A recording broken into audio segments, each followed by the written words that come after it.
In today's video, we're going to talk about the Golden Triangle, a bastion of warlords and drug barons and their interesting ventures. Let's get started. One classic day in the Golden Triangle. One recent incident that happened in the Golden Triangle revealed how things function in that area. A man was lethally shot by the police while he was transporting drugs from Myanmar to Thailand. According to the police, a young man was the first to open fire, so they had to react instantly. What makes this scene even more shocking is that while the forensics team examined the body, there are plenty of people nearby, including police and soldiers, casually chatting like nothing had happened. Besides that, farmers are continuing with their work. Kids are playing outside, which means it's pretty much an ordinary day in the Golden Triangle, and that's the reason why everyone seems unbothered by the incident. Allegedly, the war on drugs and gunfights is at its peak on Thailand's northern border with Myanmar. So this day will be marked as one little win for the law and a loss for the warlords, drug barons and their partners in politics, who will soon forget it because they earn around $90 billion or 82 billion euros a year from the Southeast Asian drug trade. The man's vehicle contained as many as 400,000 tiny yaba pills, also known as madness pills, and are a cheap mix of methamphetamine and caffeine preferred by workers from Thailand to the Philippines.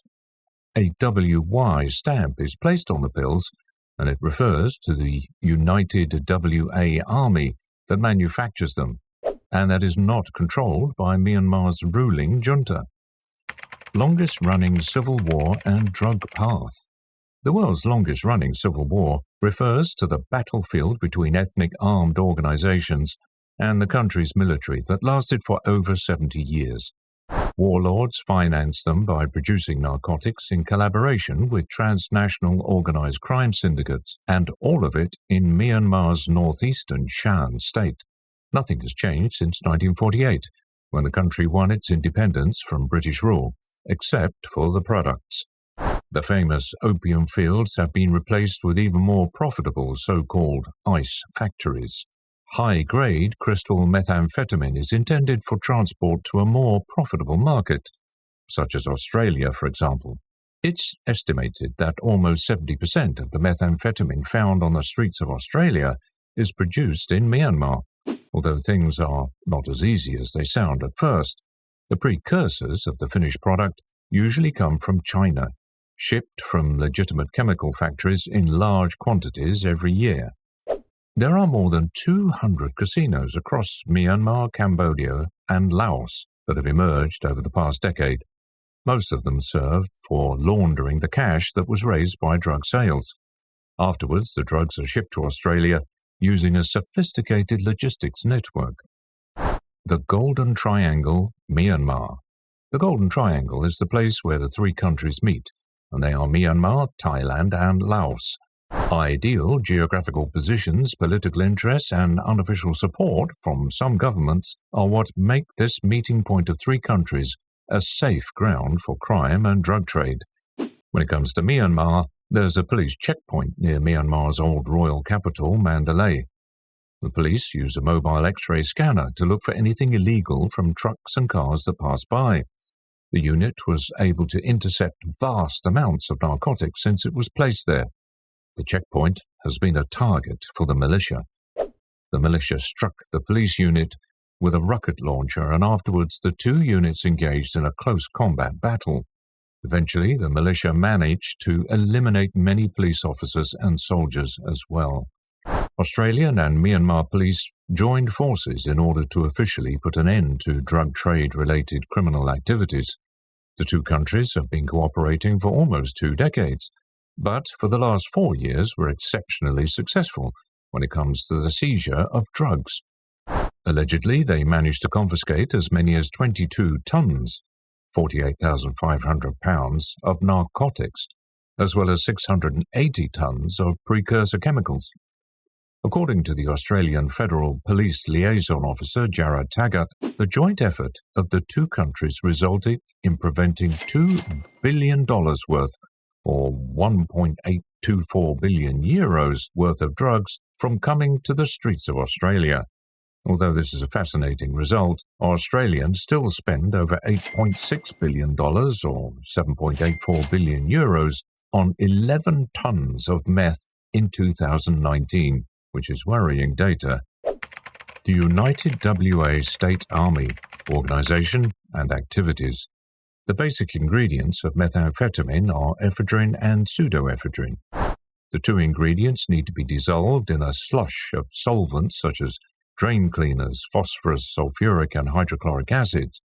A huge amount of toxic waste is flushed into the jungle during the process of manufacturing the drug, which is one more thing that worries people. So, in conclusion, the labs of Myanmar are highly harmful and toxic, but there's one thing even more toxic than them: the government that's allowing all of this to happen. During the 1980s, the ruling military and the country's most powerful ethnic armed group, the United WA State Army, came to an agreement. The United WA State Army obliged itself not to fight against government forces, but in return, it could engage in any business activities it pleased. Unfortunately, the army chose to cultivate opium. That way, Myanmar allowed the United WA State Army to accumulate vast amounts of money and become a drug empire with as many as 20,000 men working for it. Nowadays, it mostly produces methamphetamine and is closely related to the Chinese Communist Party, which most likely provides it with weapons and chemicals needed for drug production.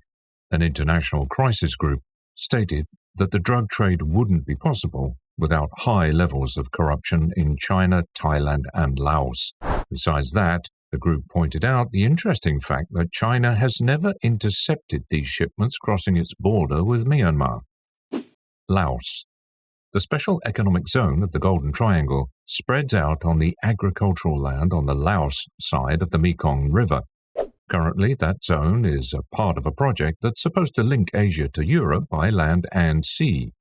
Chinese businessman Zhao Wei won the land thanks to his promise of providing jobs and prosperity to it. On the other hand, the US Treasury thinks differently, as they accused Wei of storing and distributing heroin, methamphetamine, and other narcotics for criminal groups, including the WA State Army. They sanctioned Wei and his associates for their alleged wrongdoings. Besides drug trafficking, Wei is frequently associated with casinos and trafficking in endangered animals such as tigers. A light at the end of the tunnel, or only an isolated case?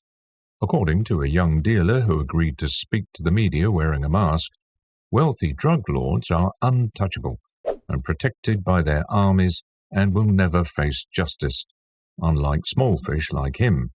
According to the people who interviewed him, the young man's eyes reflect sadness and hopelessness. The man himself stated that he's never seen a single holiday in trafficking and pointed out a contradictory situation where the more the drug lords lose, the more they produce. The Australian Border Force represents a light at the end of the tunnel thanks to their efforts. Reportedly, the ABF managed to take down some big players and seized 1.6 tons, or 3,500 pounds of ice hidden in stereo speakers in a sea cargo that arrived in Melbourne from Bangkok and is worth $1 billion. Allegedly, this shipment also originated from Myanmar, and it's most likely related to a kingpin. Se Chi Lop. The AFP accuses him of being the leader of the largest crime syndicate running drugs into Australia and considers him the main target of an international investigation dubbed Operation Kungur. According to some sources, Chi Lop and his group controlled up to 70% of the crystal meth trade that hits the streets of Australia, which is probably earning them around $8 billion a year.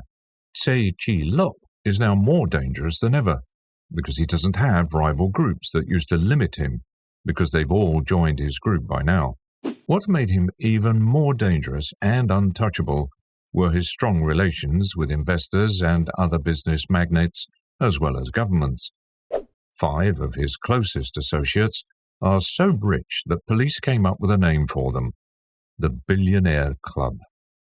That's it for today's video. If you enjoyed it, make sure to leave a like and comment on this video. Also, don't forget to hit the subscribe button if you like what we're doing and want us to continue with more cool content. Until the next time.